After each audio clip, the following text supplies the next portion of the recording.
All right, let's jump right in. What we're about to explore isn't just some dry economics lesson. No, think of it more like an intellectual detective story. We're going to trace the life of a single, really powerful idea, how it was born, how it grew up, and how it ran into a shocking plot twist that, well, it changed everything. You know, it all kicks off with a question you probably don't even think about, but it impacts you every single day. Just look around you right now. The shirt on your back, the phone in your hand. It's like a little United Nations of stuff. And the reason for all of that is international trade. But why? Why does it even happen? So before we get into the weeds with the big theories and all the famous economists, let's just nail down the absolute basics. What are we even talking about when we say trade? And why is it so important? At its core, it's pretty simple. International trade is just the exchange of goods and services across borders. You've got exportation, that's selling your stuff to other countries, and you've got importation, buying their stuff. But here's the kicker. This whole thing isn't really optional. The reality is, no country on Earth can be 100% self-sufficient. We all need things we can't make, or, just as important, things that other people can make way cheaper. And that is why economists are completely obsessed with it. I mean, when it's working right, trade is an absolute powerhouse. It fuels economic growth, creates jobs, gives you and me way more choices at the store, and generally raises our standard of living. It really is the core engine of global wealth.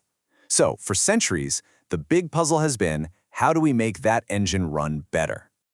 Okay, so let's meet the first intellectual heavyweights who tried to crack this code. They were searching for a single universal rule to explain it all. Who should trade what and why? First up, you've got the godfather of modern economics himself, Adam Smith, all the way back in 1776.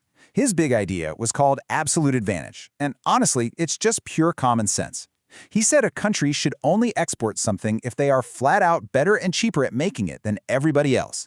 So, if Scotland makes the best wool and France makes the best wine, they trade. Makes sense, right? Well, not so fast. Smith's beautifully simple idea had one gigantic hole. What happens if one country is just more efficient at making both the wool and the wine? Or what if a country is, well, just not the absolute best at making anything? According to Smith's rule, do they just sit on the sidelines and get left out of the global economy? And this is where our next genius, David Ricardo, steps in. He came up with a theory of comparative advantage, and it is brilliant. He said, hold on, it's not about being the absolute best, it's about what you're relatively best at. Even if a country is less efficient at everything, it should still focus on making the thing it's least bad at. It's about opportunity cost. In other words, specialize in what you suck at the least. So Ricardo's theory was a massive leap forward. He proved it's all about relative efficiency, but he made a little simplification. He basically assumed that labor was the only thing that really mattered.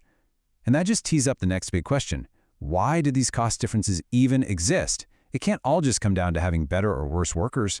And the hunt for an answer to that question led to what everyone thought was the final word, the grand, unified theory of trade for the modern world. You know, the one that seemed to explain absolutely everything.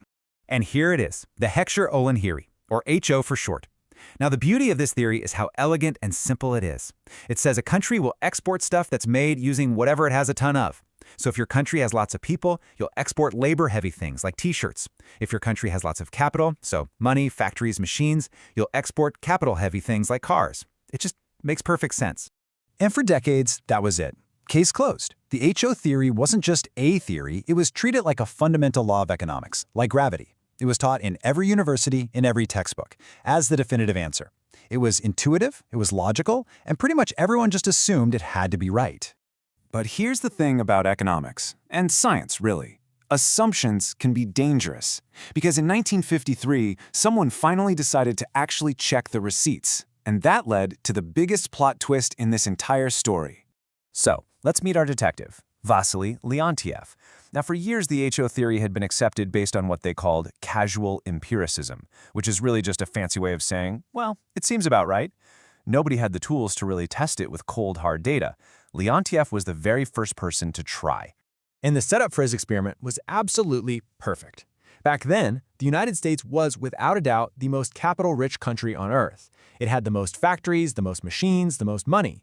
So according to that beautiful, elegant Heckscher-Ohlin theory, the U.S. must have been exporting capital-intensive goods. It had to be, right?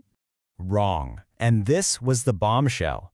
Leontief's numbers showed the complete and total opposite of what the theory predicted.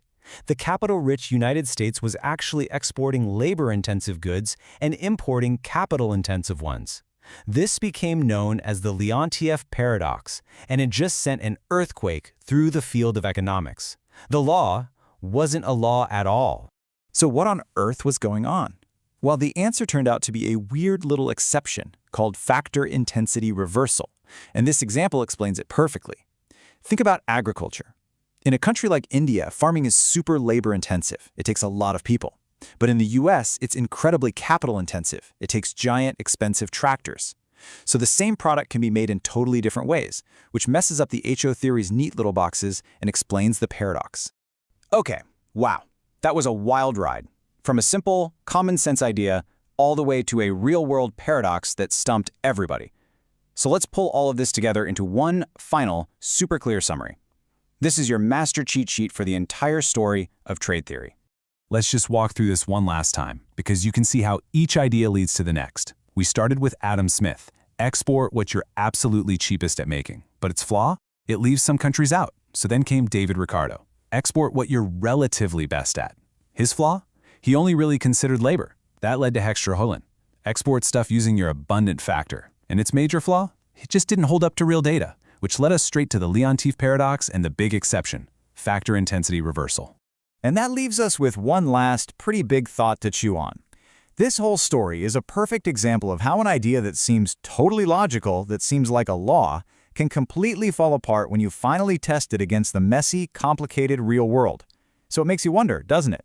If a theory this big stood for decades before one data test brought it down, what other ideas that we accept as truth today are just waiting for their own Leontief paradox?